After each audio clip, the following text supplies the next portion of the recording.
শিক্ষকসকল আৰু মৰমৰ ছাত্ৰ ছাত্ৰীসকল, আজি মৰিগাঁও মহাবিদ্যালয়ত বিজ্ঞান শাখাৰ বিভাগসমূহৰ উদ্যোগত একটা বক্তৃতা অনুষ্ঠানৰ আয়োজন কৰা হৈছে ৰাষ্ট্ৰীয় বিজ্ঞান দিৱস উপলক্ষে। এই বিজ্ঞান দিৱসৰ যি তাৎপৰ্য বিজ্ঞানৰ ছাত্ৰ হিচাপে আমি নিশ্চয়কৈ জানো। 1928 চনটো 28 ফেব্ৰুৱাৰী দিনটো কিদৰে গুৰুত্বপূৰ্ণ প্ৰত্যেকগৰাকী বিজ্ঞানৰ প্ৰকৃত ছাত্ৰই নিশ্চয় ভালকৈ জানে। ছাৰ ভেংকট ৰমন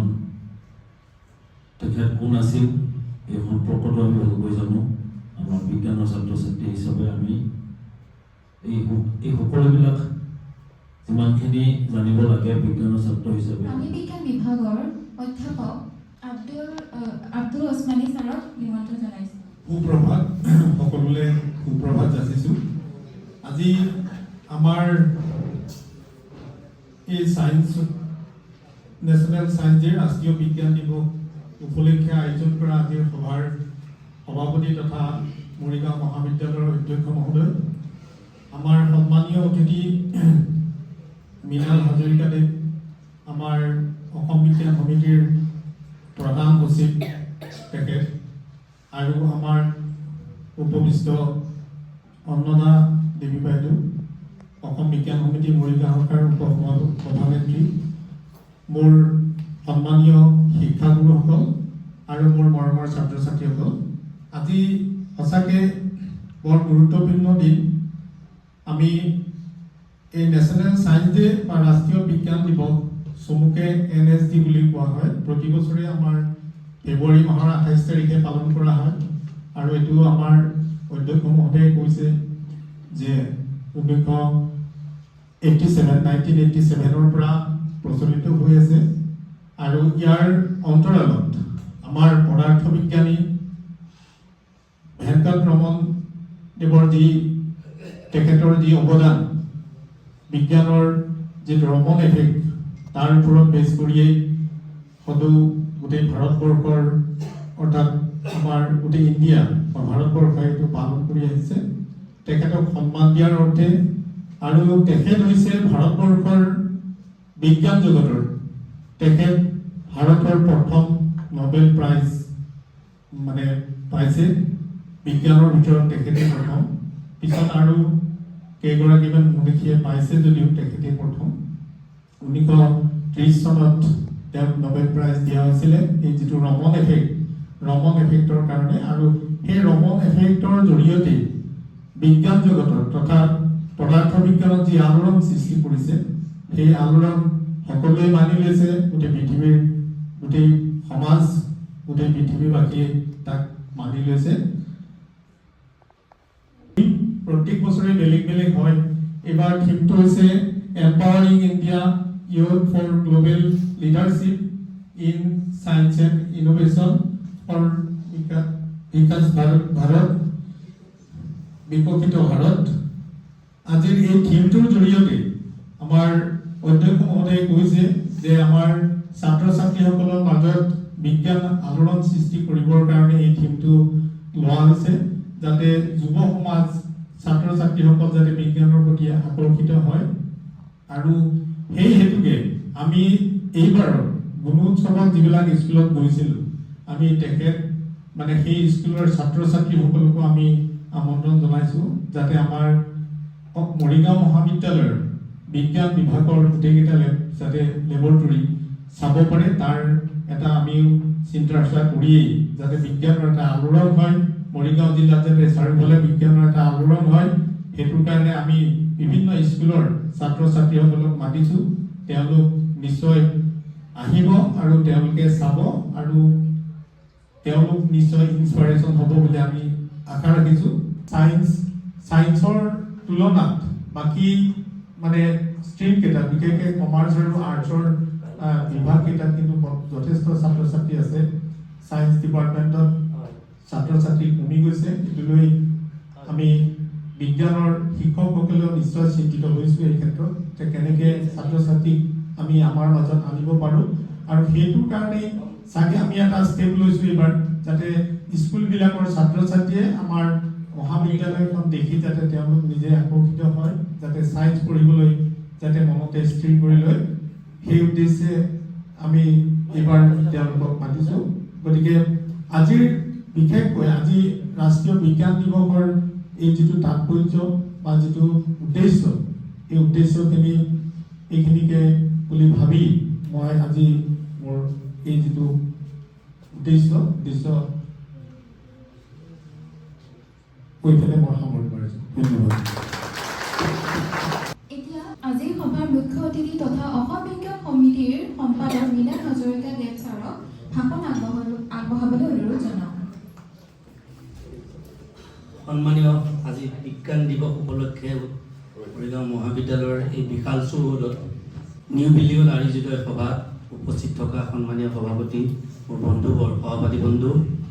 ডক্টৰ লীলা বৰদলৈ, মই ভাল পোৱা মোক ভাল পোৱা অসম বিজ্ঞান সমিতিৰ উপ সভানেত্ৰী অন্নদা বাইদেউ, মৰিগাঁও মহাবিদ্যালয়ৰ সন্মানীয় কবিতা বাইদেউকে আদি কৰি অধ্যাপকসকল আৰু মই বিশেষভাৱে ইয়ালৈ আমন্ত্ৰণ জনাই এনে দুজন ব্যক্তি মই নামকেইটা নকওঁ পাছত তোমালোকৰ লগত চিনাকি কৰাই দিম তেওঁলোক দুই আছে মই পাছত বুজাম ছাত্ৰ ছাত্ৰীসকল প্ৰথমে মই অসম মৰিগাঁও মহাবিদ্যালয়ৰ ওচৰত অনুগৃহীত কেলৈ আজি এই অনুষ্ঠানটোলৈ মোক মূল বক্তা হিচাপে আমন্ত্ৰণ জনোৱাৰ বাবে মই আৰু লীলা বুলিয়ে ক'ম আমি তেতিয়া সভাপতি যিহেতুকে নগাঁও মহাবিদ্যালয়ত যেতিয়া পঢ়ি আছিলোঁ তেতিয়া ৰাষ্ট্ৰীয় বিজ্ঞান দিৱস তাক উদযাপন কৰিছিলোঁ আৰু তাত ভাষণ দিছিলে আমি এনেকৈ বহি আছিলোঁ ছাত্ৰ হিচাপে অৱসৰী অধ্যক্ষ শৰৎ বৰকটকী ছাৰ তেতিয়া আছিল শৰৎ বৰকটকী ছাৰ নগাঁও শাখাৰ অসম বিজ্ঞান সমিতিৰ যেন আছিল আৰু আজি এই অনুষ্ঠানত উপস্থিত হৈ পেলাই মই নিজকে শৰৎ বৰকটকী লাগিছিল যে মই ভাষণটো কেনেকৈ দিওঁ এতিয়া ঘটনা হৈছে কি এই বৰ্ষত ৰাষ্ট্ৰীয় বিজ্ঞান দিৱসত যিটো বিষয় অন্তৰ্ভুক্ত কৰিছে বিকশিত ভাৰতবৰ্ষৰ বাবে বিজ্ঞান আৰু উদ্ভাৱনৰ ক্ষেত্ৰত বিশ্ব নেতৃত্বক গ্ৰহণ কৰিবৰ বাবে যুৱ সমাজক সবলীকৰণ মই লগতে কৈ দিছোঁ মোৰে সৌভাগ্য নেকি যে আজি আমি গুৱাহাটীত বা বেলেগ ঠাইত এইটো কেন্দ্ৰীয়ভাৱে এইটো আয়োজন কৰোঁ এইবাৰ এডভান্টেজ আছামৰ কাৰণে এইটো পাতিব পৰা নগ'ল সেইকাৰণে থাকিব পালোঁ আৰু সেইটোৱে মোক গৌৰৱ অনুভৱ কৰিছে কাৰণ যদিও এইখন মহাবিদ্যালয়ত পঢ়া নাই তথাপি এইখন মহাবিদ্যালয়খন মোৰ নিজৰ বুলি ভাবোঁ এতিয়া মই অকণমান পাছই যে তোমালোকক ইয়াতে অৱগত কৰোঁ যে ভাৰতবৰ্ষ আৰম্ভণিৰ পৰ্যায়ৰ পৰাই বিজ্ঞান আৰু গণিতত স্বৰ্ণপীঠ আছিল পুৰণি কালৰ পৰাই ভাৰতবৰ্ষত গণিতৰ চৰ্চা আছিল মই লগতে কৈ থওঁ সেইখন দেশ বা সেইটো জাতিয়ে মহান জাতি হিচাপে বিশ্বত দপদপাই আছে যিটো জাতি গণিতত চোকা এতিয়া বেলেগ কথা নকওঁ চাইনা আমাৰ ওচৰতে থকা চাইনা এতিয়া গণিতৰ বিষয়ত তেওঁলোক বহুত ডেভেলপ কাৰণে গোটেই বিশ্বৰ দৰবাৰত তেওঁলোকক সলাব লাগিছে তেওঁলোকক আমি মূৰ দোৱাই থাকিব লগা হৈছে ভাৰতবৰ্ষতো সেইটো সময়ত পুৰণি ভাৰতবৰ্ষখনক গণিতৰ স্বৰ্ণপীঠ বুলি কোৱা হৈছে বন্ধুবৰ লীলাই কৈছেই আজি ৰাতিপুৱাৰ চিনেৰীটোৰ কথা সুন্দৰ তথ্য এটা দিছে তোমালোকে জানি আচৰিত হ'বা প্ৰতি বছৰে মেট্ৰিকৰ পৰীক্ষা দিয়াৰ পাছত যিসকলে বিজ্ঞানত নাম লগায় গতিকে অসমৰ সেইটো এভাৰেজত 14% আৰু মৰিগাঁৱত 9% বুলি কৈছে শুদ্ধ একেবাৰে শুদ্ধ কথা আৰু দেখা গৈছে যে ক'ৰবাত মহাবিদ্যালয়তে বিজ্ঞানৰ চিট ৰৈয়েই যায় হাই ছেকেণ্ডেৰী ছেকশ্যনত বা কলেজত মোৰ গোটেই এইটো দুখৰ বিষয় ক'ম বাৰু কিন্তু ঘটনাটো হৈছে কি আমি বিজ্ঞানত নপঢ়িলেও আমি বিজ্ঞান মনস্ক নহ'ম নেকি আৰু বিজ্ঞানত পঢ়িলোঁ বুলিয়েই মই বিজ্ঞান মনস্ক নেকি সেনেকুৱা কথাও এতিয়া আহিব মই মোৰ বক্তব্যত তোমালোকক উল্লেখ কৰিম এতিয়া কথা হ'ল ভাৰতবৰ্ষতে নহ'বলগীয়া বহুত কাম হৈছিলে গণিতত 10 ডিচেম্বৰ তাৰিখটো যিটো আমি ইয়াত শ্বহীদ দিৱস হিচাপে পালন কৰোঁ 10 ডিচেম্বৰ তাৰিখটো অস্বীকৃত নহয় বৰ্তমান স্বীকৃত অৱস্থাত আছে প্ৰায় 770 দশক মানত 770 প্ৰথম ডেচিমেল নাম্বাৰ ছিষ্টেম আৰু এতিয়া গোটেই সমগ্ৰ বিশ্বত দশমিক সংখ্যা প্ৰণালীৰ জৰিয়তে অংকশাস্ত্ৰ টিকি আছে ভৰ্তি আছে ডেচিমেল নাম্বাৰ ছিষ্টেমৰ পাছত আহিলে ভাৰতবৰ্ষত যদিও ডেচিমেল চিষ্টেম ষ্টাৰ্ট কৰিলে সেই তাহানিতেই তথাপিও ডেচিমেল কাৰেঞ্চি চিষ্টেম কিন্তু 1 এপ্ৰিল 1957 মানে স্বাধীনতাৰ 10 বছৰ পাছতে এইটো প্ৰয়োগ কৰিছিলে ভাৰত চৰকাৰে। এতিয়া মই মূল কথা লৈ আহোঁ। চাওক, তোমালোকে নিশ্চয় জানা পাইথাগোৰিয়ান থিওৰিয়াম, পাইথাগোৰাছৰ থিওৰিয়াম পঢ়িছা। জানি আচৰিত হ'বা, চতুৰ্ভুজৰ বেছ হিচাপে লৈ বুধায়নে 100 বছৰ আগতে পাইথাগোৰাছে উলিওৱাৰ 100 বছৰ আগতে কেৰেলাৰ এখন আশ্ৰমত পাইথাগোৰিয়ান সূত্ৰটো প্ৰমাণ কৰি মাটিত লিখিত ৰাখি দিছে। চতুৰ্ভুজ এটাক বেছ কৰি পেলাই তেওঁ পাইথাগোৰিয়ান থিওৰিটো প্ৰুভ কৰিছিলে। মই পাইথাগোৰিয়ান বুলি নকওঁ, আৰু সেই ঋষিজনৰ নাম আছিল বুধায়ন। তুমি পাইছা চাগে? 100 বছৰৰ পাছত যেতিয়া পাইথাগোৰাছ ইণ্ডিয়ালৈ আহিব ধৰিলে, তেওঁ কেৰেলাৰ এখন আশ্ৰমত সেই সূত্ৰটো দেখা পালে। মাটিত আঁকি থোৱা আছে তেওঁৰ আশ্ৰমত। তেওঁ সেই সূত্ৰটো লৈ পাইথাগোৰাছে ত্ৰিভুজৰ ওপৰত প্ৰয়োগ কৰিছে। ত্ৰিভুজৰ ওপৰত প্ৰয়োগ কৰি পেলাই তেওঁ নিজৰ পাইথাগোৰিয়ান সূত্ৰ বুজি উলিয়াই দিলে। তাৰ 10 বছৰৰ পাছত এজন জাৰ্মান মেথমেটিচিয়ান মাইকেল বাৰ্গ তেওঁ আহিল ভাৰতৰ ভূমিলৈ। তেওঁ আহি পেলাই দেখিলে পাইথাগোৰাছে দেখোন যিটো সূত্ৰ উলিয়াইছে ট্ৰেংগুলৰ ওপৰত ভিত্তি কৰি, সেইটো চতুৰ্ভুজৰ ওপৰত ভিত্তি কৰি পাইথাগোৰাছে 100 বছৰ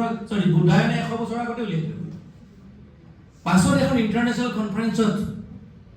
Michael Berger in front of Pythagoras কৈ দিলে যে Pythagoras not invented Pythagorean theorem, এইটো তেওঁ জাষ্ট কপি কৰিলে ইণ্ডিয়াৰ পৰা। আৰু পাইথাগোৰাছে এইটো হয় বুলি নতকেৰে স্বীকাৰ কৰিছে। এয়া হ'ল ভাৰতবৰ্ষৰ স্বীকৃতি ইণ্টাৰনেশ্যনেল লেভেলত। তাৰ পাছতে আহোঁ মই অকণমান, তোমালোকে নিজেও জানা হিন্দু আৰবিয়ান নাম্বাৰ জানা হিন্দু আৰবিয়ান নাম্বাৰ জানা? হিন্দু আমাৰ হিন্দু মানে হিন্দু মানুহ নহয় দেই, ধৰ্ম নহয়। ভাৰতবৰ্ষ আৰু আৰৱ দেশৰ মাজত যিটো বেপাৰৰ যোগাযোগ আছিল, এই বেপাৰৰ যোগাযোগৰ পাছত দেখা গৈছিল যে যিবিলাক তেওঁলোকে তাত টুৰিষ্ট হিচাপে ব্যৱহাৰ কৰিছিল, সেইবিলাকে পাছত হিন্দু আৰবিয়ান সংখ্যা হিচাপে স্বীকৃত হয়। আৰু হিন্দু আৰবিয়ান স্বীকৃত হোৱাৰ পাছত সেইটো ডেচিমেল নাম্বাৰ চিষ্টেমত প্ৰয়োগ হয়। এতিয়া মই মোৰ কথালৈ আহোঁ। চাওক, চোৱা,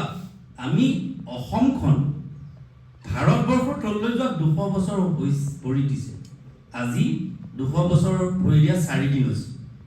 1826 চনৰ পৰা আজি 2025 চনলৈ 200 বছৰ কমপ্লিট কৰি 4 দিন হৈছে। 200 বছৰ সোমাই তোমালোকে জানি আছো। মই দুইটা অলপ কম্পেৰিজনৰ কথা কওঁ। 1880-90 দশকত অসমত গৰু গাড়ী আহিছিল। চকা লগোৱা গৰু গাড়ী, আৰু চকা লগোৱা গৰু গাড়ীৰে তেতিয়া এয়া তোৰ বস্তুত বা তোৰ বস্তুত নিছিল। যদিও সেইটো সময়ত কিন্তু নাৱৰে যোগাযোগ আছিল। মেচিন হিচাপে প্ৰথম গৰু গাড়ী আহিছিল 1870 দশকত। কিন্তু সেই সময়ত তাৰ বহু কেইবছৰ আগত ইষ্ট ইণ্ডিয়া কোম্পানীয়ে টিপু চুলতানৰ পৰা 50খন জাহাজ ভাড়ালৈ লৈছিল, লিজত লৈছিল বেপাৰ বাণিজ্য কৰিব। সেই সময়ছোৱাত তেনে আমাতকে সেই সময়ত অসমতখন, এই অবিভক্ত অসমখনৰ সংযুক্ত অসমখনতকৈ তেতিয়া ভাৰতবৰ্ষৰ অন্য ঠাইত বহুত ডেভেলপ আছিল। কাৰণ তাত তেতিয়া আচৰিত কথা, মই হিষ্ট্ৰীৰ ছাত্ৰ নহয়, মই গণিতৰ ছাত্ৰ। সেইফালৰ পৰা মই কওঁ লালিলুৰ যুদ্ধ আছিল নেকি? লালিলুৰ যুদ্ধত ভাৰতবৰ্ষৰ সেই সময়ৰ টিপু চুলতানে মেডেল ব্যৱহাৰ কৰি ৰকেট ব্যৱহাৰ কৰিছিল। তেওঁ ৰকেট উলিয়াব নোৱাৰিলে, সেইটো গৈ পাছত মিছাইল লৈছিল। টিপু চুলতানে প্ৰথমবাৰ কৰা ৰকেট। এতিয়া ঘটনাটো আহোঁ যে ইমানবিলাক হোৱাৰ পাছতো ভাৰতবৰ্ষ আমি কিয় আজি দুখীয়া বুলি নকওঁ যে ভাৰতবৰ্ষ এতিয়া বিশ্ব দৰবাৰত বহুত ক্ষেত্ৰত টপত আছে। মই এটা সৰু তোমালোকক সাধুলিখাকৈ কথা এটা কওঁ। ভাৰতবৰ্ষৰ স্বাধীনতাৰ পাছত যেতিয়া জৱাহৰলাল নেহৰু প্ৰধানমন্ত্ৰী হয়, এদিনাখন টাটা কোম্পানীৰ মালিকক টাটাজীক মাতি আনিলে। জৱাহৰলালে ক'লে যে ভাৰতীয়সকলে এতিয়া মুখত যিমানবিলাক অইনমেণ্ট বহে সেইবিলাক চব ব্ৰিটিছে সৃষ্টি কৰা, ব্ৰিটিছ প্ৰডাক্ট। ইণ্ডিয়ান প্ৰডাক্ট এটা কৰক। এতিয়া টাটাজীয়ে কৈছে হয়, এইটো লেক হৈ আছে, ভাৰতবৰ্ষৰ লেক হৈ আছে। তেওঁ পাছত এটা নতুন অইনমেণ্ট উলিয়ালে, সেইটো কৈ লেক মি। আৰু এতিয়া ৱৰ্ল্ডৰ 37খন দেশত লেক মি চলে, টাটাই প্ৰডাক্ট কৰে। আৰু যিজনে প্ৰথম লেক মিটো বনাইছিলে, তেওঁ সেই কেম্ব্ৰিজজনক পাছত ইংলেণ্ডলৈ নি তেওঁক জোৰ জবৰদস্তি হত্যা কৰা হ'ল, চুইচাইড কৰা নিচিনা হ'ল। কাৰণ সেইডোখৰ বিদেশী বস্তু ইয়াত নচলা। ইমান সুন্দৰ লেকমি দবদবা আছে নাই কোৱা নাই? এতিয়া চোৱা তোমালোকক কওঁ যে মই বহুত দীঘলীয়া নকৰোঁ, কাৰণ আকৌ ইয়াৰ পাছত ডায়েটতো আমাৰ প্ৰগ্ৰেম এটা আছে, বিষয়টো বহুত বেছি। 2024 বৰ্ষত ভাৰত চৰকাৰে তুমি জানি আচৰিত হ'বা 1.6 বিলিয়ন মানে $16 বিলিয়ন ৰুপিজ বাজেটত ধৰিছিল সায়েন্স এণ্ড টেকনলজি ডেভেলপমেণ্টৰ বাবে। এই বছৰ 2025ত 200 বিলিয়ন ৰুপিজ কেৱল মাত্ৰ সায়েন্স এণ্ড টেকনলজি ডেভেলপমেণ্টৰ কাৰণে খৰচ কৰিব। এতিয়া ঘটনাটো হৈছে কি, মই ষ্টেটিষ্টিক্সৰ ছাত্ৰ, আমি কলেজত পঢ়ি থাকোঁতে আমাক এটা প্ৰেক্টিকেল কৰাইছিল। তেতিয়াই মোৰতো ঘূৰাই গৈছিলে যে 1971 চনৰ চেঞ্চাছ মতেই ভাৰতবৰ্ষৰ ইঞ্জিনিয়াৰ 15,000 ইঞ্জিনিয়াৰ 15,000 ইঞ্জিনিয়াৰ আমেৰিকাত চাকৰি কৰি আছে, ইউএছত চাকৰি কৰি আছে, কানাডাত চাকৰি কৰি আছে, অষ্ট্ৰেলিয়াত 71 চেঞ্চাছ।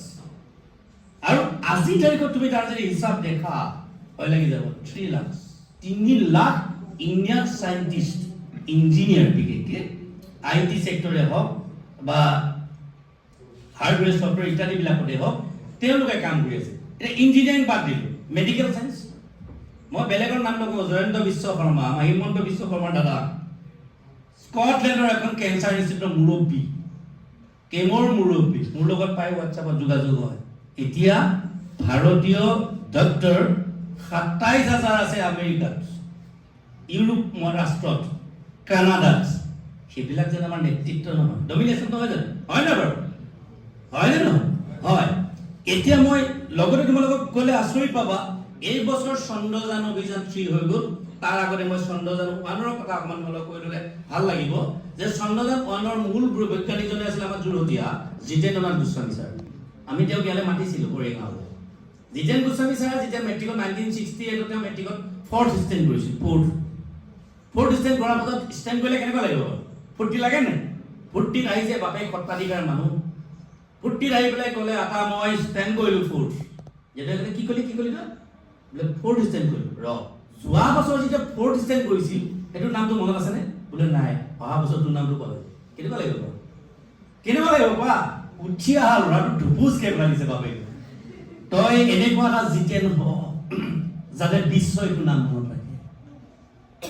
আৰু জিতেন্দ্ৰ গোস্বামী ছাৰে চন্দ্ৰযান অভিযান সফল হোৱাৰ পাছত তেওঁ BBC নিউজত সেইটো ইণ্টাৰভিউ কৈছে। আৰু হয়ো হয়, তেওঁ যদি অইন ষ্টেণ্ড কৰা সকলৰ দৰে নৰ্মেলি গতি গ'লহেঁতেন বোধহয় হেৰাই গ'লহেঁতেন। আৰু এইবাৰ চন্দ্ৰযান 3 মই বহুত বহলাই নকওঁ, কিন্তু তাৰ বেকগ্ৰাউণ্ডৰ এটা কথা কওঁ যে যিমানসকল বিজ্ঞানীৰ যোগেদি এতিয়া চন্দ্ৰযান 3 সফল হ'ল, তাৰ প্ৰায় 90% বিল' 50 এজৰ, 50 বছৰৰ তলৰ। তাৰমানে তেওঁলোকে য়ং, মোতকৈ 6-7 বছৰ সৰু। যিজন মুখ্য বিজ্ঞানী তেওঁৱে মাত্ৰ 52 years হৈছে। চোৱা ভাৰতবৰ্ষৰ বিজ্ঞানীয়ে কি নকৰিলে। মই নকওঁ কল্পনা চাওলাৰ কথা, মই নকওঁ সুনীতা উইলিয়ামছৰ কথা, কিন্তু নকলেও তোমালোক ক'বলৈ বাধ্য হ'ব লাগিব যে ভাৰতবৰ্ষৰ সেই দুখন মহাকাশ চাৰিওফালে আন কিন্তু খুব ৰেয়াৰ ওলাইছে। তোমালোক মই কওঁ আৰু এটা কথা কওঁ, ভাৰত চৰকাৰে আৰম্ভণিৰ পৰা ভাৰতবৰ্ষৰ স্বাধীনতাৰ পাছৰ পৰা বিজ্ঞান বা প্ৰযুক্তিবিদ্যাত যিমান গুৰুত্ব দিছে বা অইনবিলাকত কিন্তু তাতকৈ কম গুৰুত্ব দিছে। কেলে? যে বিজ্ঞানে জগত জিনিব পাৰিব, জগতক কণ্ট্ৰল কৰিব পাৰিব। তাৰ উদাহৰণ এটা দিওঁ, তোমালোকে জানি ভাল পাবা যে আমাৰ যিমান কেইজনে নোবেল পালে বিভিন্ন শিতানত বিভিন্ন বিষয়ত, তাৰ ভিতৰত কিন্তু সৰ্বাধিক সংখ্যক বিজ্ঞানৰ আছে, নহয় মেডিকেল, নহয় ফিজিক্স, নহয় কেমেষ্ট্ৰি ইত্যাদি। আৰু আশ্চৰ্যজনক কথা, ভাৰতবৰ্ষৰ প্ৰথমজন ভাৰতৰত্ন কিন্তু CB ৰমন, তেওঁ নোবেল। মনত ৰাখি ল'বা 1954 তিনিজন ভাৰতৰত্ন দিছিল। সৰ্বপল্লী ৰাধাকৃষ্ণন, চন্দ্ৰশেখৰ ভেংকটৰমন, চক্ৰৱৰ্তী ৰাজা গোপালাচাৰী, গোটেইকেইজনে মনত ৰাখিবলৈ সুবিধা। এতিয়া মই কথাটো হওক, তাৰ পাছৰ পৰ্যায়ত মই তোমালোক বৰ দীঘলীয়া কৰিবলৈ মই তোমালোকৰ কথা কৈ আছোঁ। মোৰ বাইদেউহঁত অনুদা বাইদেউ, কবিতা বাইদেউ বা উস্মানীক ক'ব পৰাকৈ মই সক্ষম বা অৰ্হতা সম্পন্ন নহয়, কিন্তু মই তোমালোকক ক'ব পৰাকৈ কিছু মই পঢ়ি আহিছোঁ, শিকি আহিছোঁ। তোমালোকে জানি এটা বিষয়ত জানি ভাল পাবা যে ভাৰতবৰ্ষৰ বিজ্ঞানীৰ তুলনাত অসমৰ বিজ্ঞানীসকলো ৰৈ থকা নাই। ডক্টৰ বিনয় শইকীয়া মাত্ৰ যুৱতীয়া, মাত্ৰ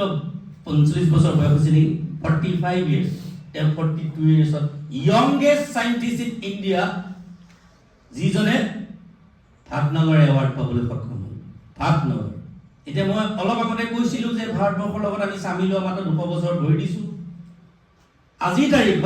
তাৰিখত তোমালোকে জানি আচৰিত হ'বা যে অসমৰ যিটো ছায়েন্সৰ ডেভেলপমেণ্টেল যে গ্ৰাফ ইমান বেছি ফাষ্ট ওপৰলৈ গৈছে, তুমি আচৰিত হ'বা। 38খন ইঞ্জিনিয়াৰিং কলেজ, 38 প্ৰাইভেট হওক চৰকাৰী হওক, প্ৰায় 11খন মেডিকেল কলেজ দবদবাই আছে। আমি অসম বিজ্ঞান সমিতিয়ে চিফ মিনিষ্টাৰক ৰিকুৱেষ্ট কৰিছোঁ, ডিমাণ্ড দিছোঁ যে অসমত এখন আইজাৰ হ'ব কম দিনতে, আইজাৰ এখন হ'ব। NSD, national schools of designing, এইটো ভাৰতবৰ্ষত এখনেই আছিল বোম্বেত, before British, in the period of British rule. আৰু তাৰ যিটো বিল্ডিং, এইটো ৱৰ্ল্ড হেৰিটেজ চাইটৰ বিল্ডিং, একদম আশ্চৰ্যজনক কথা, বিশ্ব ঐতিহ্য ক্ষেত্ৰ হিচাপে এইটো ৰখা হৈছে। তাত পঢ়িবলৈ গ'লে এইখন মহাবিদ্যালয়ৰ ছাত্ৰ বুলি আহিছে, এইখন মহাবিদ্যালয়ৰ ছাত্ৰ ৰঞ্জন বৰদলৈ, বাপেকে পঢ়াব নোৱাৰে, 25 লাখ টকা গোটেই কোৰ্চটোত খৰচ হয়। মই লীলাক চিনাকি কৰি দিছিলোঁ, মই এবাৰ মৰিগাঁৱত আমি পতা বিহুত তাক মাতি আনিছিলোঁ। মৰিগাঁৱত খুব কম জানে তাক, কিন্তু তোমালোকে যিহেতুকে মোবাইল চাৰ্চ কৰা, চাবা গুগলত ৰঞ্জন বৰদলৈ মাৰিবা। মই তাৰ কথাটো কি লিখিছোঁ, তাৰ ডিমাণ্ডটো তোমালোকক কৰিবলৈ গৈ পেলাই কৈছোঁ, সিও বিশ্বৰ এটা পৰ্যায়ত কাৰোবাক নহয় কাৰোবাক নেতৃত্ব দিছে। কেনেকৈ সেইটো ক'বলৈ গৈছোঁ চোৱা। সি তাৰ পাছত আহি বাপেকে ক'লে, বাপেক চাকনগুৰি এম ই স্কুলৰ হেডমাষ্টাৰ, মই তোক পঢ়াব নোৱাৰিম, 25 লাখ টকা IIT বিটেক কৰিলে নেহুৰ পৰা, কৰাৰ পাছত কি কৰিলে, তই MNEX কৰ, মাষ্টাৰ অফ ডিজাইনিং কৰিলে কি IIT টপাৰ হ'ল। টপাৰ হোৱাৰ পাছত সি সেই সময়ত ইণ্টাৰনেশ্যনেল কনফাৰেন্স অন ডিজাইনিং এই অনুষ্ঠানটো গঠন কৰিছিলে লিওনাৰ্ডো দা ভিঞ্চিয়ে, তাৰ হেড অফিচ ইটালীত। তাৰ ইণ্টাৰনেশ্যনেল কনফাৰেন্সখন হ'ব সেইবাৰ বোম্বেত, ফেটা নেশ্যনেল স্কুলছ অফ ডিজাইনিং এখনে আছিলে। তাৰ পাছত আহি পেলাই লৈ তাত কনফাৰেন্সতে তেওঁলোকে এটা এডভাৰটাইজমেণ্ট দিলে যে তাৰ যিটো ষ্টেজ হ'ব, সেই ষ্টেজটো যদি কোনোবাই ভাল ডিজাইন দিয়ে তেওঁক আমি 2 লাখ টকা পুৰস্কাৰ দিম, লগতে খৰচা কিনিম। সিও দিলে এটা, সি 150 টকা খালৈ আৰু 150খন গামোচাৰে বনাই দিলে এটা মডেল। আৰু জানি দুখ লাগিব, সেইটো বনাওঁতে বাপেকে পাৰ্চনেল লোন ল'বলৈ হৈছে। খৰচা আছে ন, খৰচা আছে। আৰু 1 লাখ টকা লোন লৈছে, মোক নিজে কৈছে বাপেকে, প্ৰাপ্ত পৰীক্ষক, আৰু সিও কৈছে। তাৰ পাছত সি যেতিয়া তাত গৈ পেলাই তোৰ টপাৰ হৈ গ'ল, কিন্তু সেইদিনাখন মোৰ চকু পানী ওলাইছে, মোৰ ল'ৰা নহয়, সি মৰিগাঁৱৰ ল'ৰা। সেইকাৰণে মোৰ মানে তাৰ সাফল্যত মোৰ গদ হৈ গৈছোঁ। সি যেতিয়া এইবিলাক কৈছে, খুৰা এইখন মেগাজিন চাওক, তাৰ জাৰ্নেলৰ ফ্ৰণ্ট পেজত সেই ষ্টেজটোৰ ফটো মাৰি দিয়া আছে, ডিজাইন বাই, এই ইণ্টাৰনেশ্যনেল জাৰ্নেল এখন, ডিজাইন বাই ৰঞ্জন বৰদলৈ, ইণ্ডিয়া, আছাম, সৰুকে মৰিগাঁও। আৰু তেতিয়াই তাক PhD কৰিবলৈ ইণ্টাৰনেশ্যনেল কনফাৰেন্স অফ ডিজাইনিঙৰ সেইজন ইটালীৰ চাইণ্টিষ্টে তেওঁক লৈ গ'ল, তাক সি PhD কৰিলে। আৰু তাতে গৈ পেলাই সি লগ পালে ইংলেণ্ডৰ ৰাণীৰ এজনক, ক'লে আমাৰ ৰাণীৰ কাৰণে এখন বিচনা বনাব লাগে, যিখন মেটেলৰ হ'ব, গ'ল্ডৰ হ'ব। জানি আচৰিত পাবা, এতিয়া ৰাণী ভিক্টৰিয়াই পোৱা বিচনাখন ডিজাইন বাই মৰিগাঁৱৰ সন্তান ৰঞ্জন বৰদলৈ। আৰু সি তাৰ পৰা তাক কি বিচাৰে, প্ৰচাৰ নিবিচাৰে। সি আহি লৈ ইয়াত বাপেকক ক'লে, বাপেকে কোৱাৰ পাছত মোকো ক'লে, আমি বিজ্ঞান সমিতি যদি তাক তৰুণ গগৈ ওচৰলৈ লৈ গ'লো। সি গৈ পেলাই তাক এটা কথাই কৈছে, মই যিমান কষ্ট পালোঁ ছাৰ পালোঁ, অসমত নেশ্যনেল স্কুলছ অফ ডিজাইনিং এখন পাতক। তৰুণ গগৈ ছাৰে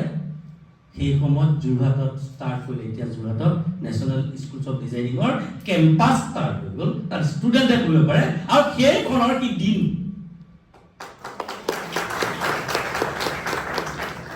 আৰু যেনেকৈ আমাক তেনেকৈ চিনেমাত অস্কাৰ দিয়া হয়, যেনেকৈ সাহিত্যত নোবেল দিয়া হয়, মেথামেটিক্সত এবেল এৱাৰ্ড দিয়া হয়, তেনেকৈ designing only India 2 times best red dot award পোৱা ব্যক্তি তেওঁ। ইণ্ডিয়ান একমাত্ৰ এতিয়ালৈকে একমাত্ৰ এয়া বিকশিত ভাৰতবৰ্ষৰ উদাহৰণ হ'ব নোৱাৰে নেকি পায় নাই কোৱা আৰু সেইটো গোটেই বঁটাটো দিয়ে ইটালীৰ পৰা আজি তাৰিখত আজি ৰাতিপুৱা মোলৈ হোৱাটছআপ মেছেজ দিছে খুৰা মই দিল্লীত এখন ইণ্টাৰনেশ্যনেল এক্সিবিশ্যনত আছোঁ ফটোটো কপিমান দি নহ'ব দিবা এয়া হ'ল আমাৰ মৰিগাঁৱৰ কথা কৈছোঁ মই তাৰ ঠিক একেদৰে মই এতিয়া কৈছিলোঁ যে দুজন ব্যক্তিক মই চিনাকি কৰি দিম প্লিজ ৰুবুল হিতজ্যোতি ফুটানা এই ৰুবুল ডেকা আৰু হিতজ্যোতি শৰ্মা আগলৈ আহা ৰুবুল এই ৰুবুল ডেকা তেওঁ অসম বিজ্ঞান সমিতিৰ আজীৱন সদস্য হিতজ্যোতি শৰ্মা চৰাইবাৰী দুইজন তোমালোকে ডাঙৰকে তালি লাগি আছিল চিনাকি কৰি দিছো জানা প্লিজ এওঁলোকে কণ্টিনিউৱাছ এওঁলোকৰ এটা টিম আছে তেওঁলোকৰ নিজা আগ্ৰহত শিকি লোৱা ফটোগ্ৰাফি কণ্টিনিউৱাছ মৰিগাঁৱৰ দপ পাই আছে 5 বছৰ বেষ্ট এৱাৰ্ড নৰ্থ ইষ্টৰ ৱাইল্ড লাইফ ফটোগ্ৰাফি আৰু এনেকুৱা কষ্ট কৰে এভৰি সানডে আমি কি কৰোঁ নহয় ঘৰত মোবাইল টিপো নহয় কিবা কৰোঁ ভিডিঅ' তেনে মোলৈ ফটো পঠাই মাজে মাজে হোৱাটছআপত সেইদে কৰে ক'ৰবাত হাবিলে যায় তোৰ ফটো উঠাই মোক ফটো উঠাই মই নাজানা কথাবিলাক তাহাঁতৰ পৰা শিকি থাকোঁ মই তোমালোকৰ লগত চিনাকি বিলাক মই নিজে ধন্য অনুভৱ কৰিছোঁ এই দুটা ল'ৰাক তেওঁলোকে নিজে তোলা ফটোগ্ৰাফী তাত চলি আছে বাইদেউ দেখা যাব থেংক ইউ কিয় কৈছোঁ আৰু কম দিনৰ ভিতৰত তেওঁলোকে বোলে নেশ্যনেল এৱাৰ্ড পাবগৈ তেওঁলোকৰে বন্ধু এজন আমাৰ তোমালোকৰ আছে নেজিম আহমেদ দৰঙৰ ল'ৰা best photography of world India award পাইছে চ' এইবিলাক কথাখিনি কেলে কৈ আছো জানা সৰ্বপল্লীয়ে কৈছিলে ভাল বিদ্যালয় ভাল মহাবিদ্যালয় ভাল শিক্ষক বা ভাল ছাত্ৰ বুলি কোনো ডেফিনেশ্যন নাই যি হবা তুমি নিজে হ'ব লাগিব গছে কেতিয়াও য'ত গজিছে সেই গছে গজা পানীখিনি লেতেৰাই নে দূষিত নে সেইটো নাজানে কিন্তু সি তাৰ পৰা টানি নিজে ডাঙৰ হয় নে নহয় আমি আনৰ কথালৈ গুৰুত্ব নিদিবা কথাটো মই কি কৈছোঁ বুজি পালা এতিয়া মই বেলেগ এটা ষ্টাৰ্ট মই তোমালোক কেছ ষ্টাডি নিচিনা এই কথাখিনি কৈছোঁ অন্তত তোমালোক বোধগম্য যাতে হয় আৰু এটা কথা কওঁ হাইকোৰ্টৰ তেখেত উকিল মাজতে পোনমণিকা পৰৱৰ্তীলৈ তেওঁক নিমন্ত্ৰণ কৰা আছিল শ্বাহবাজ খান তেওঁৰ নাম শ্বাহবাজ খান তেওঁ কি কৰে সদায় বোম্বেৰ বিচত মৰ্ণিং ৱাক কৰিবলৈ যায় মৰ্ণিং ৱাক কৰিবলৈ যাওঁতে বিচত যিমানবিলাক কাগজ পত্ৰ পলিথিন চলিথিন পায় তেওঁ দেখিছে ঢেৰ পলিথিন দেখোন দৌৰ আহি পেলাই ৰৈ আছে তেওঁ দুদিনমানৰ পাছত কৈ লাগি গ্লোভছ কিনি ল'লে আৰু হাতত এটা ঠোঙা পলিথিনৰ ঠোঙা নহয় কাপোৰৰ ঠোঙা এটা লৈছে সেই হাতে বুটলিতে থৈ এনেকৈ ফটো চেলফি লয় এটা চেলফি টাইজটো সলনি তেওঁ মানে তেওঁৰ নামৰ হৈ এটা বেলেগ চেলফিয়ে হ'ল তেওঁ দেখোঁতে তেওঁ সদায় চেলফি উঠে আৰু সেইসোপা কালেকশ্যন কৰি তেওঁ কালেকশ্যন কৰি পেলাই কি বোম্বে মিউনিচিপাল বৰ্ডক দি দিয়ে মিউনিচিপাল বোৰ্ডে কৰে কি বোম্বে মিউনিচিপাল বৰ্ডত দুখন ঠায়ে 15খনে 20খন স্কুল হোটেল খুলিছে যিকেইখনক কোৱা হয় গাৰ্বেজ কেফে নামৰ কেইখনমান হোটেল খুলিছে তাত সেইখিনি দি দিলে যদি 1 কেজি বেয়া পলিথিন দি দিয়া তেতিয়াহ'লে তুমি এসাঁজ মাংস ভাত খাই আহিব পাৰা বিনা আৰু সেইটো ছত্তীশগড়তো এপ্লাই হৈছে তেওঁ কৰে কি সেইবিলাক যে 20 কেজি 30 কেজি দি দিয়ে 20-30টা মানুহক খোজে ষ্ট্ৰীট ভেণ্ডৰক কয় যে আপোনালোকে তাত খাই পাবি নহয় এতিয়া তেওঁ কৈ লাগি এনেকৈ কৰোঁতে যেতিয়া চেলফি তুলে মানুহবিলাকে দেখিলে আমি তাত ফ'ল' কৰোঁ আন কিছুমানে এইটো কৰিব লওঁতে গোটেই বোম্বে বিচ চাফা কৰি দিলে সদায় আহে তেতিয়া মই মোৰ মনৰ কথাখিনি কৈ আছোঁ চাবা দেই তেতিয়া তেওঁলোকে কৈ লাগি সংগঠিত হৈ পেলাই কৈছে আমি প্লেণ্টেশ্যন কৰিম 5 বছৰ প্লেণ্টেশ্যন কৰাৰ পাছত 2022-23 আৰু 2023-24 এই দুটা বৰ্ষত বোম্বে মহানগৰী world best tree city of world award পাইছে ইউনেস্কোৰ পৰা সেই সাধাৰণ এজন ব্যক্তিৰ নেতৃত্বৰ বাবে সেই পলিথিন দেখি তেওঁ মনত পোৱা সেই নেতৃত্ব নহয় নেকি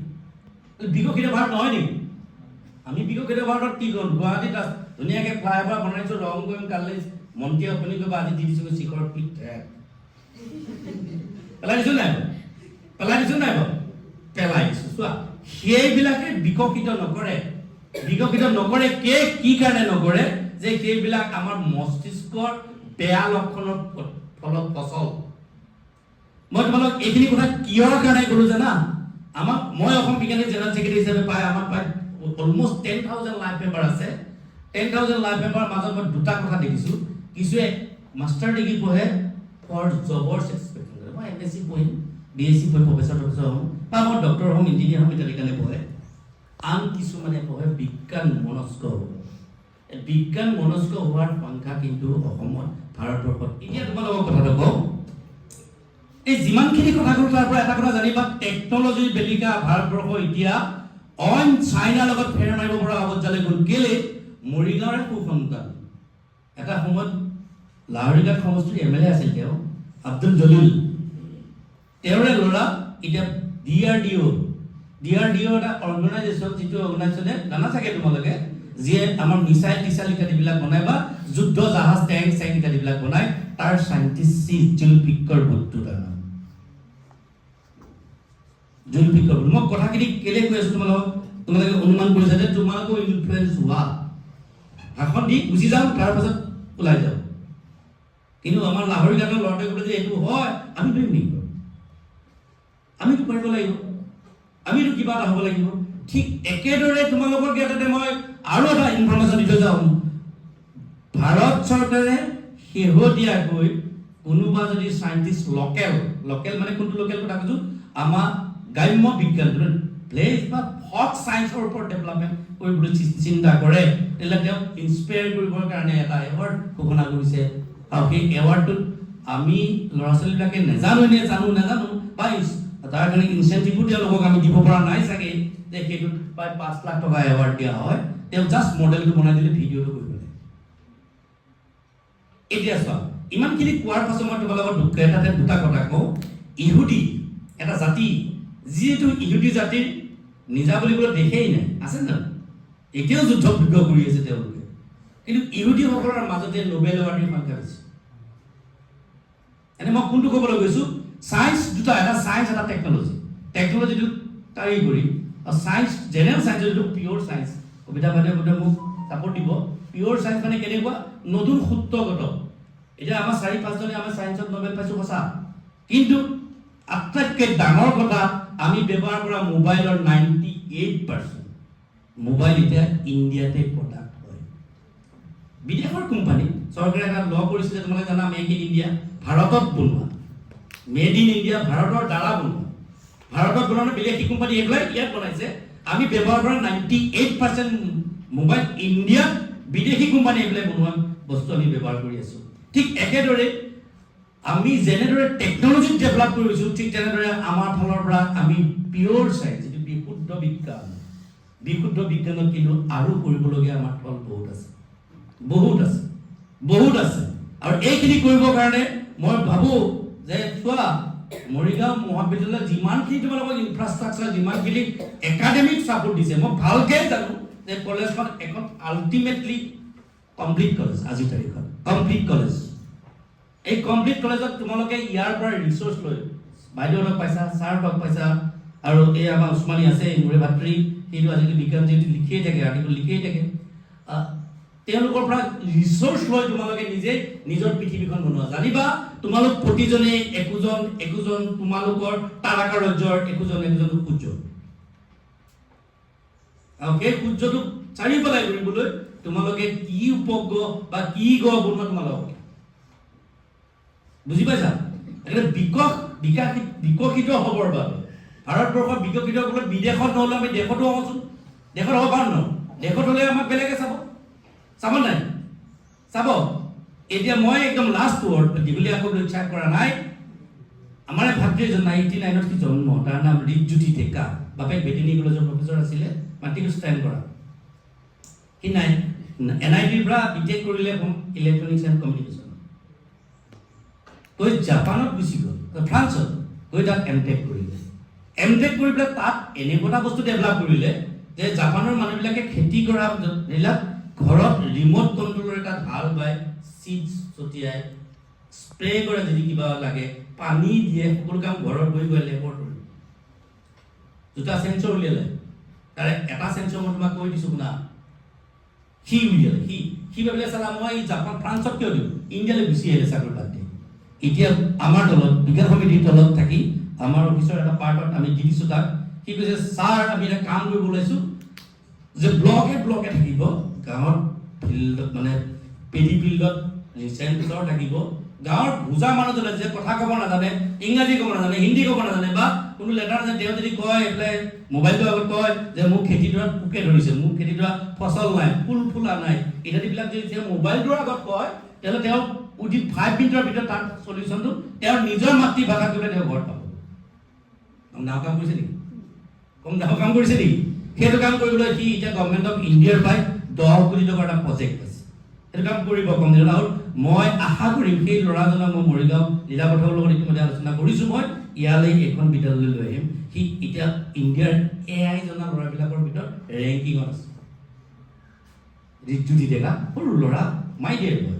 তাৰ বাদে কৈছে যে ছাৰ আজিকালি দেখা যায় চব যে আমাৰ অসমীয়াত আমি টাইপ কৰোঁ মোবাইলত মানে গুগল হিন্দী কিবৰ্ড কিবা কিবি কৰোঁ বা ঢেৰ আজিকালি এপ ওলাইছে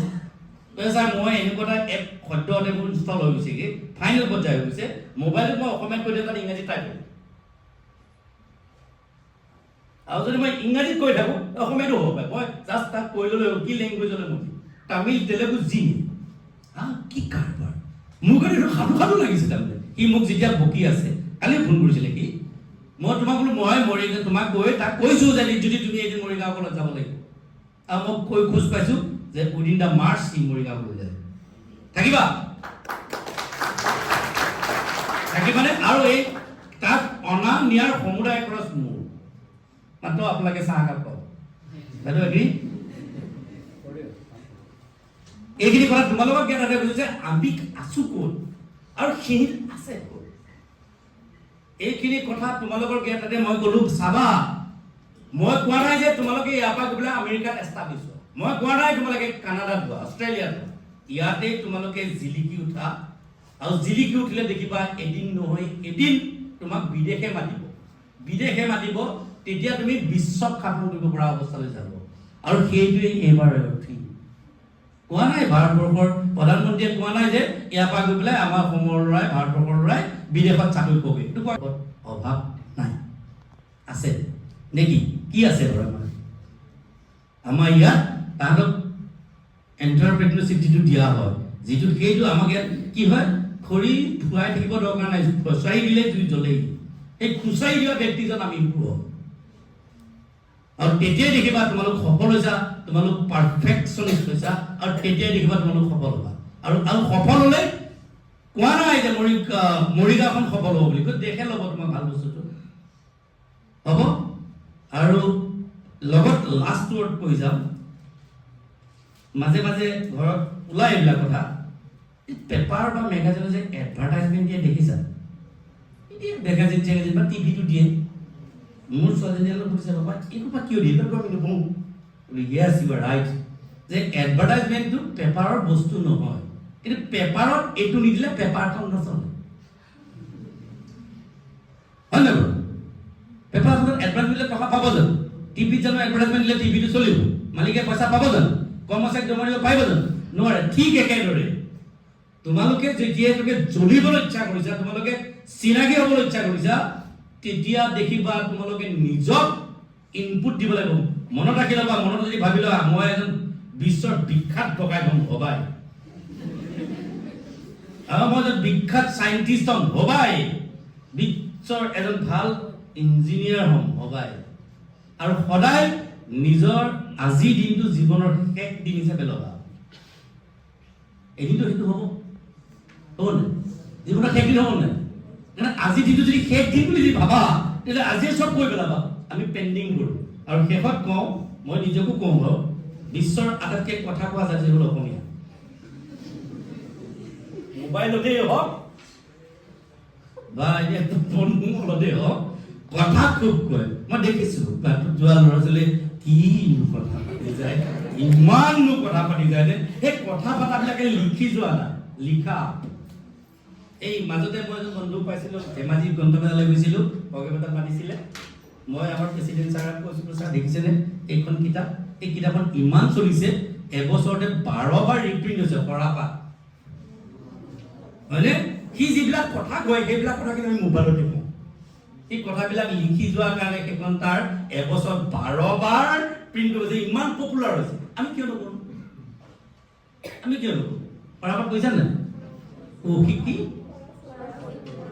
হয়নে হৰা ফুল এইবিলাক কাৰণে মই কৈছো কথা কমকৈ কাম বেছি গুৰুত্ব দিবা কাৰণ কথা কৈ দিয়া বস্তুটো পাৰ্মানেন্সি একো নাই কথা ক'লো বুজি গ'লো আজি যে মই তোমালোকক কথাখিনি কৈছো মই ভাষণ দিয়া নাই কিন্তু মই ভাষণ দিলে তোমালোকক কিছুমান চিনেৰি কিছুমান কেছ ষ্টাডি তোমালোকক কথাটো অৱগত কৰিছো আৰু যাতে তোমালোকে পাৰা মই যেতিয়া আজি মোৰ মনত আছে আমাৰ কবিতা বাইদেউ জানে কবিতা বাইদেউ আহে আমাৰ চুবুৰীটোক অকমানিকে আমি এদিনে বিহু পাতো এবাৰ ৰঞ্জনক মাতি দিলো ৰঞ্জন তুমি ঘৰত আছা নে বোলে আছো ছাৰ আছো খুৰা মাতি দিলো তাক সম্বৰ্ধনা দিওঁতে তাৰ কথাখিনি যেতিয়া মই কওঁ এতিয়া কি কথা কৈছে আমি মৰিগাঁও কলেজৰ ছাত্ৰ ন এই তাক মাতিব লাগিব তাক আনিব পৰা নাই দিলে কাৰণ সি এতিয়া বিদেশত থাকে নাথাকে অসম যেতিয়াই হয় মই চেষ্টা কৰিম মৰিগাঁও কলেজৰ ৰঞ্জনক এতিয়া আনিবলৈ খুব কম কথা কয় সি এক্সপ'জাৰ নিবিচাৰে সি আনকি আমি দিয়া গামোচাখন লীলা হাতৰে বোলে দিব লীলা তুমিয়ে গামোচাখন তাক দিয়ে সি ল'বলৈ কুণ্ঠাবোধ কৰিছে মই কিয় গামোচা ল'ব মইনো কি কৰিছো তুমি ঢেৰ কৰি যাবাই কিন্তু তুমি ল'বলৈ কিয় দ্বিধাবোধ কৰা নাই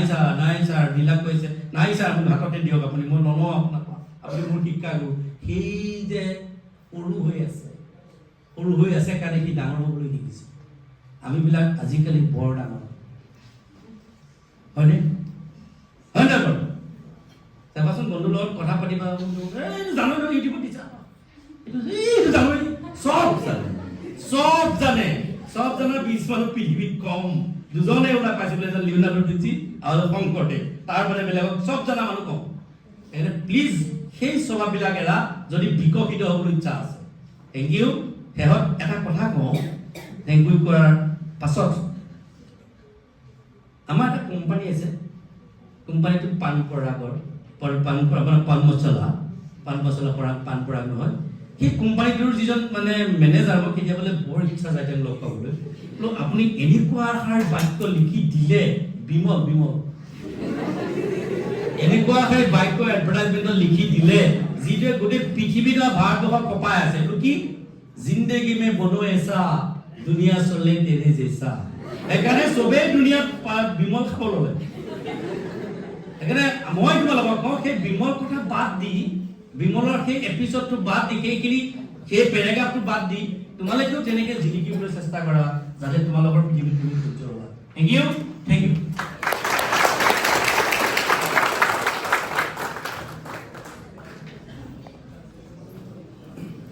মীনা হাজৰিকা ছাৰলৈ